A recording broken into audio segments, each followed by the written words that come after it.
If you've traded, mined, or even earned cryptocurrency in the past few years, the IRS surprisingly knows about it, and they're cracking down harder than ever on people that don't report it. Most people don't realize that every crypto transaction can potentially be a taxable event. Sell it, swap it, or even spend it, and you might owe taxes. So in this video, I'll explain exactly how the IRS and California treat cryptocurrency, how to calculate your tax liability, and what to do if you fail to report cryptocurrency transactions in the past, especially when there's large dollars at issue. Under U.S. federal law, cryptocurrency is treated as property, not currency. That means that every time you dispose of crypto by selling it, trading it, or using it to buy something, you potentially trigger a capital gain or loss situation, potentially ordinary income as well. Let's keep it simple. If you bought crypto for $5,000 and sold it for $8,000, you have a $3,000 gain. If you spent that same $5,000 of crypto on an $8,000 laptop, you still owe tax on that $3,000 of profit. Each transaction is reportable, and the IRS now is receiving massive amounts of data from major exchanges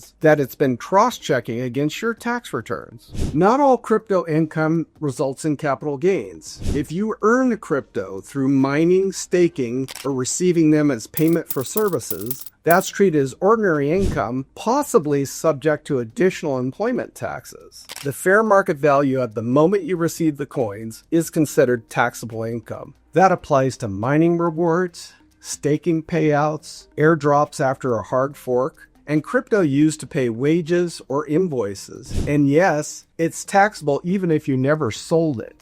NFTs and DeFi transactions follow the same logic. Sell an NFT for more than you bought it for, that's a taxable gain. Held it for a year or longer, it'll be taxed at preferential capital gains rates. Held it for a year or less, it's taxed as ordinary income. Earn a yield or rewards through DeFi platform, that's ordinary income. The IRS really hasn't released clear guidance on every scenario yet, but the general rule stands. If you receive value, it's taxable, period. This is where most crypto investors go wrong. Your cost basis, in other words, what you paid to acquire your crypto, determines how much gain or loss you later on report. You can track it in two main ways. Specific identification, which means selecting which particular units you sold, which is ideal if you keep detailed records, or FIFO, first in, first out, which is the default method if you can't specify which crypto you're selling.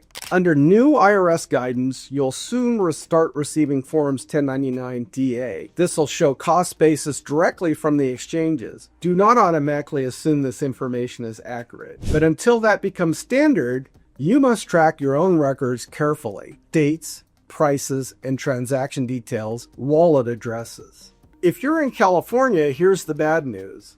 The state taxes crypto exactly like any other type of income. There's no special rate or preferential rate for long-term capital gains. So if you made $10,000 in crypto profits, you'll report it federally and then pay additional state taxes of up to 13%. If you hold crypto on a foreign exchange, you might have extra reporting requirements. Currently, crypto wallets abroad are not reportable under FBAR regulations, but everybody's been expecting that to change soon. However, if your foreign exchange also holds fiat currency, it likely qualifies under the factor rules, meaning that you may need to report it on Form 8938 and possibly on an FBAR FinCEN Form 114. Failing to disclose foreign holdings can lead to massive penalties, up to even 50% of the fair market value of the offshore account in egregious cases. When in doubt, disclose. The IRS in California, the FTB, are both ramping up crypto enforcement. They've issued thousands of John Doe summonses to coin exchanges, and warning letters to taxpayers suspected of underreporting have gone out. If that's your situation, call me. Failing to report crypto income can result in a 20% accuracy penalty at best, plus interest and unpaid taxes, and in severe cases, criminal tax charges. The solution? Voluntary correction before your auditor criminally investigated.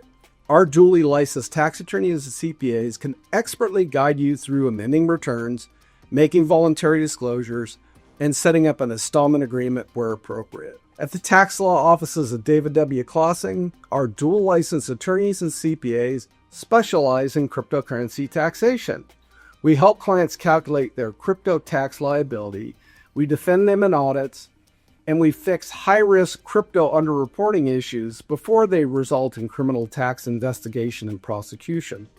Call 1-800-681-1295 or visit klasingassociates.com to arrange a confidential reduced-rate initial consultation today. Stay compliant, stay protected, and stay ahead. And by all means, stay out of jail.